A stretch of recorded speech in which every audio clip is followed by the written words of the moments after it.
नमस्कार दोस्तों, आज की इस वीडियो के अंदर हम लोग कौशल्या लॉजिस्टिक्स लिमिटेड के आईपीओ के बारे में बात करेंगे। हम लोग डिटेल में एनालिसिस करेंगे इस कंपनी का। मैं आप लोगों को कंपनी के फाइनेंशियल फंडामेंटल भी समझाऊंगा और इस वीडियो के एंड के अंदर दोस्तों मैं मेरा पर्सनल ओपिनियन भी दूंगा कि क्या आपको ये आईपीओ अप्लाई करना चाहिए या तो फिर आपको इसे अवॉइड करना चाहिए। और अगर दोस्तों आप लोग इस आईपीओ को अप्लाई करते हो तो आपको कितने लिस्टिंग गेन देखने को मिलेंगे और क्या आपको ये आईपीओ लॉन्ग टर्म के लिए अप्लाई करना चाहिए या तो फिर लिस्टिंग गेन के लिए इसे अप्लाई करना चाहिए। तो चलिए दोस्तों बिना गए शुरू करते हैं आज के इस वीडियो को। और इसी तरीके की वीडियोस को पाने के लिए चैनल को सब्सक्राइब करके ऑल के नोटिफिकेशन बेल को ऑन करना ना भूलें। तो दोस्तों सबसे पहले हम लोग बात करते हैं यहाँ पर कंपनी के बिजनेस की। कंपनी इनकॉर्पोरेट हुई थी 2007 के अंदर। यहाँ पर जो कौशल्या लॉजिस्टिक्स लिमिटेड है ये लोग यहाँ पर बेसिकली जो यहाँ पर सर्विसेज प्रोवाइड कराते हैं, जिनके अंदर यहाँ पर मेनली यहाँ पर लॉजिस्टिक्स और ट्रांसपोर्टेशन आ जाता है, साथ ही साथ यहाँ पर लैंड ट्रांसपोर्टेशन आ जाते हैं और साथ ही साथ वेयर हाउसिंग एंड डिस्ट्रीब्यूशन का बिजनेस आ जाता है। साथ ही साथ इन लोगों ने अपने वेबसाइट के अंदर यहाँ पर एक चीज़ को मेंशन करके रखा है जो कि मैं आपको बता देता हूँ।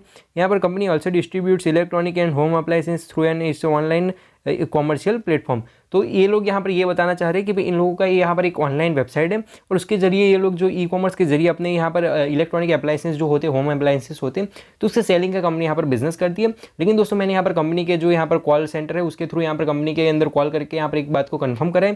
कंपनी जो इस बिजनेस को थोड़ा बहुत अलग तरीके से रन कर रही है, जिसके अंदर भी मैंने जो आपको आगे बताया कि इन लोगों का मेन बिजनेस जो है यहाँ पर ट्रांसपोर्टेशन का, डिस्ट्रीब्यूशन का और यहाँ पर वेयर हाउसिंग का है।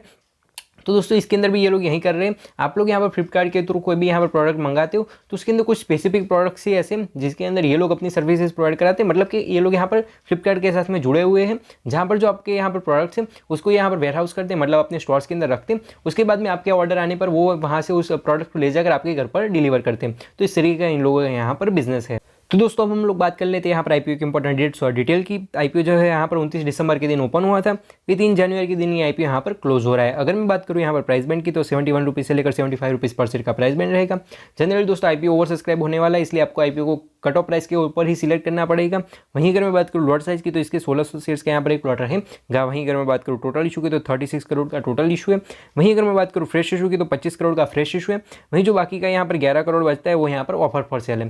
दोस्तों यहाँ पर मुझे ये चीज़ थोड़ी सी यहाँ पर कम पसंद आई कि भाई कंपनी यहाँ पर ऑफर फॉर सेल लेकर आ रही है। दोस्तों इतनी छोटी सी कंपनी है और इसके बाद में भी ये लोग यहाँ पर ऑफर फॉर सेल लेकर आ रहे हैं, तो ये मुझे थोड़ा सा कम पसंद आया। लेकिन हाँ, ऑफर फॉर सेल जो है वो काफ़ी कम है, वहीं जो फ्रेश इशू है वो कंपेरेटिवली काफ़ी ज़्यादा है। तो ये एक थोड़ी सी अच्छी बात मुझे यहाँ पर लगी। दोस्तों अगर मैं बात करूँ कैटेगरी वाइज लॉट साइज की इन्वेस्टमेंट अमाउंट की, डिटेल कैटेगरी के अंदर दोस्तों आप लोग सिर्फ और सिर्फ एक लॉट के लिए ही अप्लाई कर सकते हो, जहां पर जो आपकी इन्वेस्टमेंट है वो यहाँ पर 1,20,000 रुपीज़ की हो जाएगी। वहीं अगर मैं बात करूँ HNI कैटेगरी की तो इसके अंदर आपको मिनिमम 2 लॉट के लिए अप्लाई करना पड़ेगा, जहां पर जो आपकी इन्वेस्टमेंट है वो यहाँ पर 2,40,000 रुपीज़ की हो जाएगी। दोस्तों अगर हम लोग बात करें प्रमोटर होल्डिंग के ट्रेंड की तो इस आईपीओ से पहले कंपनी के प्रमोटर के पास में 99.99% स्टेक था, जो कि काफ़ी ज़्यादा अच्छी होल्डिंग होती है, जो कि इस आईपीओ के बाद में घटकर यहाँ पर 72.98% हो जाएगी।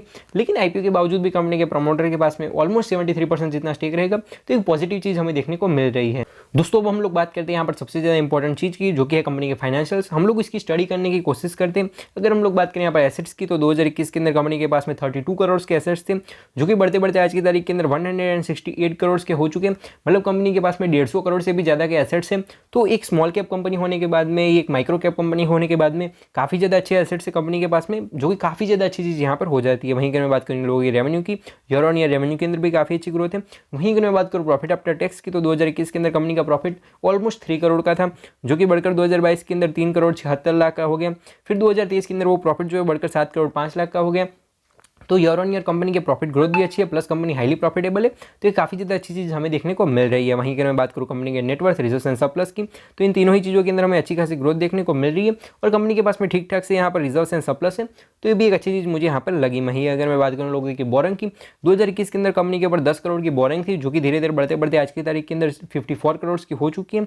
तो यही दोस्तों एक सबसे बड़ा प्रॉब्लमेटिक चीज़ है। इसी चीज़ को हमें नोटिस करना पड़ेगा कि भाई कंपनी के ऊपर जो डेट है, कंपनी के ऊपर जो बोरिंग है वो कंपेरेटिवली थोड़ी सी ज़्यादा है। नो डाउट कंपनी के पास में जितने एसेट्स हैं उसका वन थर्ड जितना ही यहाँ पर बोरिंग है, मतलब कि उसके तीसरे हिस्से जितना ही बोरिंग है। लेकिन कंपनी के प्रॉफिट के कंपेरेटिवली यहाँ पर बोरिंग थोड़ा सा ज़्यादा है। लेकिन यहाँ पर जो प्रॉफिट आफ्टर टैक्स होता है तो उसके अंदर जो है वो यहाँ पर बोरिंग वगैरह सब कुछ उसका इंटरेस्ट वगैरह पे करने के बाद में ही ये फिगर आता है। तो 7 करोड़ का जो प्रॉफिट है वो सारे यहाँ पर इंटरेस्ट वगैरह पे करने के बाद में भी अच्छा सा दिख रहा है। तो ये जो बोरिंग है वो ज़्यादा दिक्कत दिक्कत वाली बात यहाँ पर नहीं है। दोस्तों अगर हम लोग बात करें यहाँ पर की परफॉर्मेंस इंडिकेटर की या तो फिर की मैट्रिक्स की, इस आईपीओ के अंदर जो कंपनी का पी रेशियो हमें 16 का देखने को मिल रहा है, जो कि अच्छा सा है। कंपनी हमें थोड़ी सी अंडर वैल्यूड देखने को मिल रही है। वहीं अगर मैं बात करूँ मार्केट कैप की, तो 138 करोड़ की मार्केट कैप के साथ में एक बहुत ही छोटी सी माइक्रो कैप कंपनी है। वहीं लोग का जो रिटर्न ऑन इक्विटी है वो हमें यहाँ पर 4713% का देखने को मिल रहा है, जो कि अच्छा सा हो जाता है। वहीं अगर मैं बात करूँ लोगों के रिटर्न ऑन कैपिटल एम्प्लॉयड की, इन लोगों का जो आरओसी है वो पर्सनली मुझे काफ़ी ज़्यादा अच्छा लगा। 70% का इन लोगों का आरओसी है। मतलब कि भाई साहब ये लोग जो पैसा अपने धंधे के अंदर लगा रहे हैं उसके ऊपर काफ़ी ज़्यादा अच्छे रिटर्न्स लाकर दे रहे हैं, जो कि हम लोगों ने यहाँ पर प्रॉफिट आफ्टर टैक्स के अंदर भी देखा। वहीं अगर मैं बात करूँ लोग अर्निंग पर चीज की, तो यहाँ पर 470 रुपीज़ का अर्निंग पर शेयर दिखा रहे हैं। लेकिन दोस्तों यहाँ पर वेबसाइट के अंदर टेक्निकल एरर है, यहाँ पर 470 रुपीज़ का, तो यहाँ पर मतलब कि स्टॉक का प्राइस भी नहीं है, तो काफ़ी ज़्यादा यहाँ पर ईपीएस दिखा रहा है, तो ये थोड़ा सा टेक्निकल इशू है। वहीं अगर मैं बात करूँ लोगों के रिटर्न ऑन नेटवर्थ की, तो 36% का रिटर्न ऑन नेटवर्थ है, जो भी हमें अच्छा सा देखने को मिल रहा है। दोस्तों अगर हम लोग बात करें यहाँ पर ऑब्जेक्ट्स ऑफ द इशू की, भाई साहब ये लोग यहाँ पर आईपीओ लेकर क्यों आए हैं, इसके पीछे के रीजन को समझने की कोशिश करें तो इन लोगों ने एक बहुत ही अच्छा रीजन बताया है, जो कि यहाँ पर रीपेमेंट ऑफ अनसिक्योर्ड लोन्स, मतलब कि इन लोगों ने जितने भी डेट या बोनस वगैरह ले रखे हैं तो उसमें से कुछ का यहाँ पर ये लोग यहाँ पर रीपेमेंट करेंगे, जो कि काफ़ी ज़्यादा अच्छी चीज़ यहाँ पर हो जाती है। क्योंकि भाई साहब इतना सारा डेट है, तो अगर वो थोड़ा सा कम होगा तो इन लोगों को उसका जो इंटरेस्ट वगैरह है वो भी थोड़ा सा कम पे करना पड़ेगा, जिसके चलते कंपनी का जो प्रॉफिट है वो भी थोड़ा सा बढ़ जाएगा, कंपनी के पास में अच्छा खासा पैसा बचेगा भी, और उससे कंपनी धीरे धीरे आगे ग्रो भी कर सकती है। वहीं अगर मैं बात करें लोगों के फंडिंग टू द, यहाँ पर जो इन लोगों का पैसे की यहाँ पर कंपनी को चलाने के लिए पैसों की जरूरत है, साथ ही साथ जनरल कॉर्पोरेट पर्पसेस को भी इन लोगों ने अपना रीजन बताया है। दोस्तों आज मैं जब ये वीडियो बना रहा हूँ तभी इस आईपीओ को ओपन होने में, यहाँ पर इस आईपीओ को क्लोज होने में एक दिन बाकी है, और इन लोगों का जो सब्सक्रिप्शन स्टेटस है उनमें कुछ इस तरीके का देखने को मिल रहा है। ये आईपीओ क्यूआईबी कैटेगरी के अंदर 4.55 टाइम्स जितना ओवर सब्सक्राइब हुआ है। वही एचएनआई कैटेगरी के अंदर ये आईपीओ 209 टाइम्स जितना ओवर सब्सक्राइब हुआ है, जो कि अच्छा सा हो जाता है। वही रिटेल कैटेगरी के अंदर ये आईपीओ 194 टाइम्स जितना ओवर सब्सक्राइब हुआ है।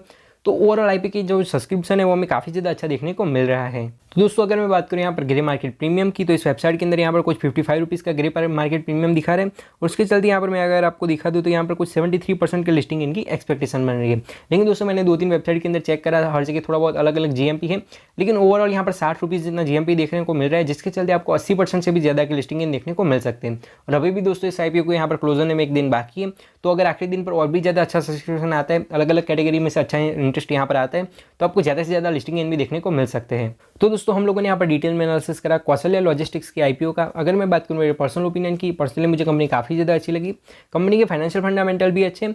लेकिन दोस्तों यहाँ पर अगर आपका लॉन्ग टर्म का विजन है तो आपको यहाँ पर एक चीज़ को नोटिस करना पड़ेगा, जो कि है कंपनी का डेट, कंपनी का बोरोइंग, कंपनी के ऊपर थोड़ा सा ज़्यादा डेट है, तो एक ये नोटिस करने वाला पॉइंट है। साथ ही साथ यहाँ पर दूसरा रेड फ्लैग मैं बोल सकता हूँ, क्योंकि मुझे वो चीज़ बिल्कुल भी पसंद नहीं है जो कि इन लोगों का ऑफर फॉर सेल। दोस्तों एसएमई कंपनियों का क्या मतलब होता है भाई, स्मॉल एंड मीडियम एंटरप्राइजेस, मतलब कि छोटी छोटी कंपनियां। अब दोस्तों अगर आप खुद ही सोचिए कि अगर आप कोई खुद से कोई छोटी कंपनी चला रहे हो, अगर आप उसके ओनर हो और अगर आप अपना आईपीओ लेकर आ रहे हो, तो आपके दिमाग में क्या होना चाहिए कि भाई आईपीओ के जरिए मैं जितना भी पैसा रेस करूंगा वो सारा पैसा मैं अपने कंपनी के धंधे में लगाऊंगा, और उसके चलते मैं मेरे धंधे को थोड़ा बहुत आगे लेकर जाऊंगा, और मेरी कंपनी को यहाँ पर माइक्रो ऐप से लेकर स्मॉल कैप बनाऊंगा, उसके बाद में मिड कैप, और फिर मैं एक लार्ज कैप कंपनी बनाऊंगा, जिससे कि मेरी नेटवर्क भी बढ़ जाएगी, मेरी कंपनी भी बड़ी हो जाएंगी, मैं यहाँ पर करोड़पति बन जाऊंगा। लेकिन यहाँ पर कंपनी के प्रमोटर जो है वो लोग क्या कर रहे हैं कि भी अपना कुछ यहाँ पर कुछ % स्टेक बेच दिया इस आईपीओ के अंदर, तो उससे कुछ 10-11 करोड़ रुपए मिल गए, तो अपने बैंक अकाउंट के अंदर वो लोग पैसा लेकर जा रहे हैं।